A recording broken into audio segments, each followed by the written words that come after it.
इस तरह के नज़ारे आपको नजर आएंगे अगर आप जाते हैं जैस्पर, लेक लुईस और बैंफ वगैरह की तरफ, जो कि कनाडा की खूबसूरत तरीन डेस्टिनेशंस में शुमार की जाती हैं। और आज मैं आपको बताता हूँ सारी चीज़ें जो आपको पता होनी चाहिए इस ट्रिप के बारे में। चलें फिर शुरू करते हैं। तो सबसे पहले आपको एक सस्ती सी फ्लाइट चाहिए। कोई मसला नहीं, सिंपली गूगल सर्च करें। मोस्ट लाइकली आपको लिंक्स एयरलाइन की कंपनी की फ्लाइट मिलेगी जो कि सबसे सस्ती होती है। उसकी सबसे सस्ती होने की वजह दो तीन चीजें हैं। एक तो उसके अंदर आप कोई लगेज वगैरह नहीं लेके जा सकते, उसके एक्स्ट्रा $80-90 पे करने होते हैं। हाँ, छोटे छोटे बैग्स हैं जो लेके जा सकते हैं, लेकिन उसके लिए भी वो सारों के सामने चेक करवाते हैं कि ये बैग वाकई ही साइज के हिसाब से ठीक है या नहीं। उनके पास एक टेम्पलेट बना हुआ है, अगर आपका बैग आसानी से उसके अंदर आ जाता है तो आपको इजाजत है लेके जाने की, वरना फिर आपको चीजें वगैरह निकालनी पड़ती है। उसके अलावा क्योंकि ये छोटी सी फ्लाइट है तो इसमें कुछ खाने के लिए नहीं मिलता, प्लस आपकी सीट्स के ऊपर कोई स्क्रीन वगैरह नहीं होती, तो मूवीज और म्यूजिक वगैरह का आपको कोई ऑप्शन नजर नहीं आएगा। आप अपने फोन के अंदर ही इस तरह की चीजें डाल के तो इस्तेमाल कर सकते हैं। इसके अलावा मैं आपको हाईली रेकमेंड करूंगा कि कैलगरी एयरपोर्ट के ऊपर मौजूद रेंटल कार की जो कंपनियां हैं उनमें से एक के पास जाके रेंट करवा सकते हैं गाड़ी। और क्योंकि वो सारी कंपनियां एक दूसरे के बिल्कुल साथ साथ करके हैं, तो आप देख सकते हैं कि कौन सी गाड़ी अवेलेबल है और आपके बजट के हिसाब से क्या चीज बेहतर है।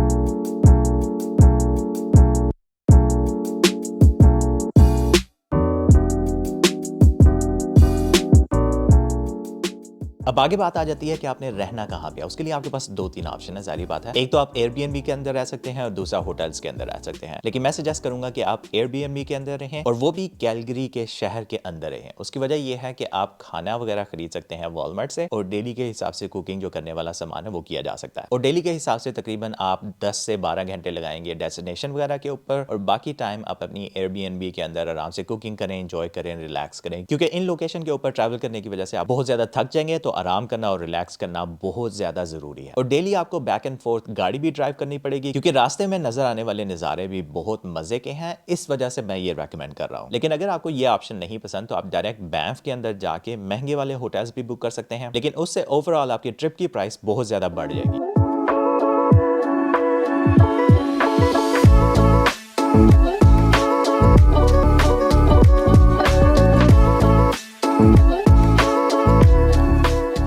अपनी एयरबीएनबी और होटल वगैरह में से जब भी आपने निकलना है किसी डेस्टिनेशन पे जाने के लिए, तो आपके पास स्नैक्स, क्लिनिक्स वगैरह ये सारा कुछ होना चाहिए। और अगर आप सर्दियों में जा रहे हैं तो आपको ऊपर नीचे डबल ट्रिपल लेयर्स करके जानी पड़ेगी, और आपके पास ग्लव्स, नेक कवर्स और विंटर रेटेड बूट्स भी होने चाहिए। मेरी सिचुएशन में मैंने पास ही वॉलमार्ट से जाके खरीद लिए थे, जो कि बहुत अच्छा फैसला था, क्योंकि सर्दी की वजह से आपका पूरा एक्सपीरियंस खराब भी हो सकता है।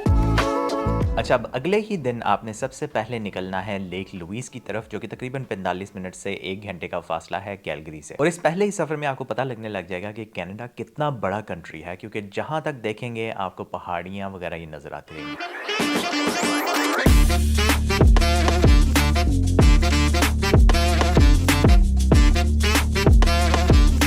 लेक लुईस और बैंफ असल में कनाडा के नेशनल पार्क का हिस्सा है, तो इस वजह से आपको जाते हुए भी टिकट चाहिए होगी, जो कि तकरीबन 24 घंटे के लिए वैलिड रहती है, और पर कार के पैसेंजर्स के हिसाब से तकरीबन $20 आपको पे करने होते हैं। लेक लुईस का जो एटमॉस्फेयर है वो एक बिल्कुल फेरी टेल की तरह का है।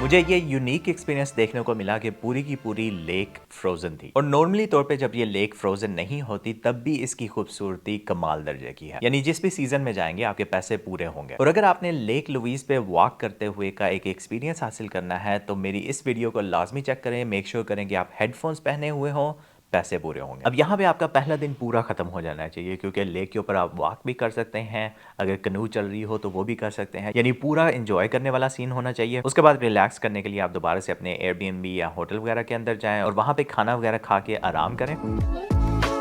अगले दिन सुबह 10 बजे से पहले पहले आपने नाश्ता वगैरह करके निकल जाना है बैंफ की गोंडोला राइड के ऊपर। आपको नेशनल पार्क की एंट्रेंस की दोबारा से टिकट लेनी पड़ेगी। और सुबह सुबह 10 बजे निकलने की एक और वजह यह है कि 12 बजे से पहले पहले गोंडोला राइड पे एक फैमिली डिस्काउंट भी मिलता है, तो उससे थोड़ा सा फायदा हो जाएगा। गोंडोला राइड की टिकट्स आप ऑनलाइन भी खरीद सकते हैं। बैंफ गोंडोला राइड टिकट्स की प्राइसेस वगैरह सर्च करें तो आपको वहीं पे मिल जाएंगी, आप वो बाय कर सकते हैं या फिर लोकेशन पे भी जाके खरीद सकते हैं। इस गोंडोला राइड, जिसको लिफ्ट भी कहते हैं, कि अपने ही मजे हैं, जो नज़ारे हैं वो पैसे पूरे करने वाले हैं।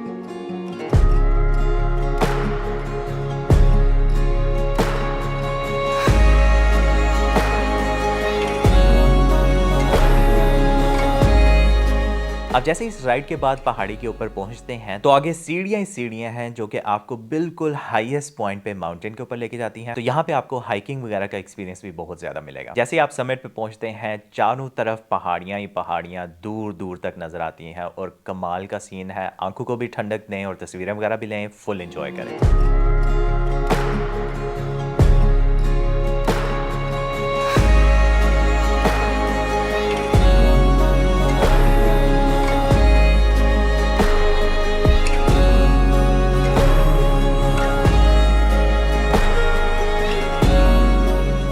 अब यहाँ पे आपको जिस भी तरफ कोई पहाड़ी नजर आ रही है उसके सामने एक साइन लगा हुआ मिलेगा जिसके ऊपर उस पहाड़ी का नाम भी लिखा होगा। और फन फैक्ट ये कि हर एक साइन के ऊपर ये भी लिखा होगा कि इस लोकेशन से कौन सा कंट्री कितने दूर है। इसमें यह बात भी है कि साइंस के ऊपर डिस्टेंस के पॉइंट ऑफ व्यू से फलस्तीन की डिस्टेंस नहीं बताई गई, लेकिन इसराइल की डिस्टेंस बताई गई है, जो कि कंपैरेटिवली एक नया कंट्री है। अब यहाँ पे आपका दूसरा दिन पूरी तरह गुजर जाना चाहिए क्योंकि इतना ज्यादा कुछ देखने के लिए है। हर पॉइंट के ऊपर जाके तस्वीरें लें, व्यूज को चेक करें और टाइम पूरा गुजारें।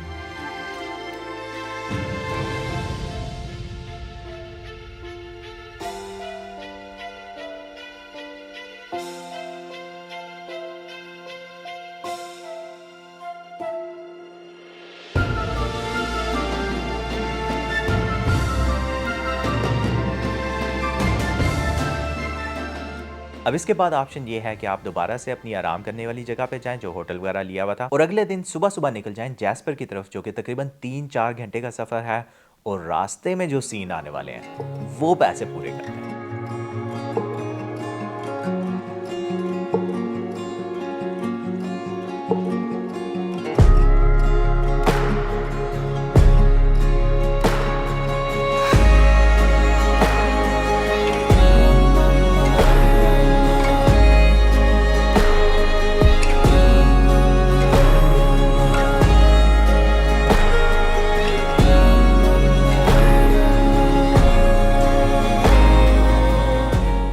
मैं अभी आपको बताता हूँ कि मेरी सिचुएशन में क्या हुआ था। लेकिन जैसे ही आपका सफ़र शुरू होगा तो आपको सड़क के कोने के ऊपर लिखा हुआ नजर आ जाएगा कि अगले 300 किलोमीटर या 250 किलोमीटर तक ना तो सेल फोन की कोई सर्विस है, ना ही कोई गैस स्टेशन है जिसको आपने वाकई सीरियसली लेना है। इसको मैंने उस तरह सीरियसली नहीं लिया था कि यार वाकई मजाक कर रहे होंगे। कहीं ना कहीं जब इन्होंने साइन लगाया होगा शायद उस वक्त ना हो, लेकिन अब शायद आ गया हो गैस स्टेशन वगैरह। लेकिन मैं गलत था। शुक्र अल्लाह का मेरे पास एक्स्ट्रा किलोमीटर्स थे, फिर भी बचत हो गई। तो उसके पॉइंट ऑफ व्यू से कोई स्ट्रेस नहीं थी। लेकिन सोचें कि इतना ज़्यादा ट्रैवल करने के दौरान आपके पास बिल्कुल सेल फोन की रिसेप्शन भी ना हो और आपको ना पता हो कि आपने किस तरफ जाना है, और गलती से आप अपने फ़ोन पर मौजूद मैप्स की एप्लीकेशन को बंद कर दें, तो फिर क्या होगा। इस वजह से इस चीज़ को आपने बहुत ज़्यादा सीरियस लेके चलना है। रास्ते में बहुत ज़्यादा स्टॉप्स वगैरह आएंगे जहाँ पे आरवी की ओवरनाइट पार्किंग वगैरह की जा सकती है। लेकिन रात के वक्त इस पूरे सफ़र के दौरान आपको कोई लाइट्स वगैरह नज़र नहीं आएंगी, और सेफ्टी और प्राइवेसी के पॉइंट ऑफ व्यू से ये चीज़ काफ़ी ज़्यादा खतरनाक भी साबित हो सकती है। अब मेरी सिचुएशन उस डायलॉग की तरह थी जिसमें उस ट्रेन को पकड़ लिया था जिसकी डेस्टिनेशन का बिल्कुल नहीं पता था, ना सफ़र का पता था, और ऊपर से ये सफ़र रात के वक्त तय किया जिसमें हर तरफ कुछ नज़र नहीं आ रहा और थोड़ी बहुत गाड़ी की लाइट से ही काम चल रहा है। अब रात का वक्त हो, अनजान सड़क हो, सेल फोन की कोई रिसेप्शन ना हो, और 10 से 15 साल का ड्राउनी मूवीज और ड्रामे वगैरह देखने का एक्सपीरियंस हो, तो खुदा की याद नेक्स्ट लेवल पे आती है। लेकिन जैसे ही हम लोग जैस्पर के छोटे से मेन शहर के अंदर पहुंचे हैं तो वहां पे लुक्स बिल्कुल डिफरेंट थी। गैस स्टेशन भी, होटल्स भी, सब कुछ वहां पे मौजूद था। अब इस तरह की डेस्टिनेशन पे होटल्स की बुकिंग का काफी ज्यादा मसला होता है। लकीली हमें होटल का कमरा सस्ती प्राइस में मिल गया जहाँ पे आराम से रात गुजारी, और सुबह उठ के जो इर्द गिर्द के नज़ारे थे कमाल।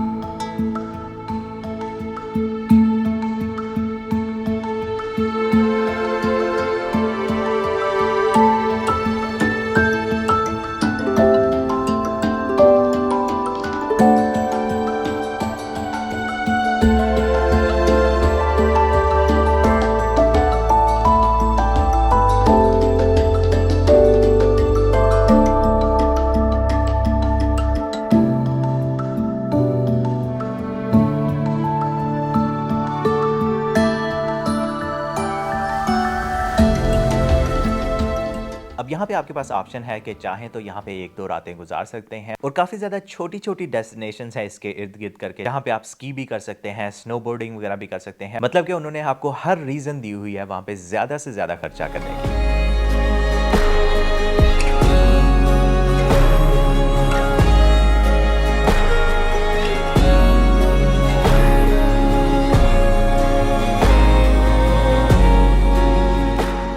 इसके बाद आपने वापसी का सफ़र इख्तियार करना है, जिसको आप तकरीबन 8 से 9 घंटे दें, क्योंकि रास्ते के अंदर इतने ज़्यादा स्पॉट्स आएंगे जहाँ पे आप रुक के तस्वीरें लेना चाहेंगे, नज़ारे देखने चाहेंगे, और हर स्पॉट एक से एक बढ़ गया।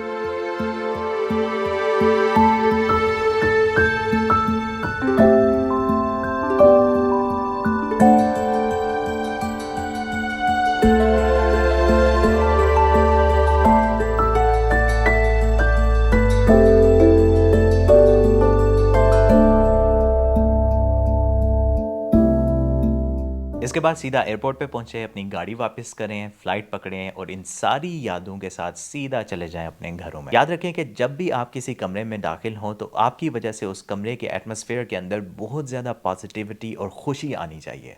मिलते हैं अगली दफ़ा। जहाँ पे भी रहें खुश रहें, अपने खर्चे पे। रब रखा।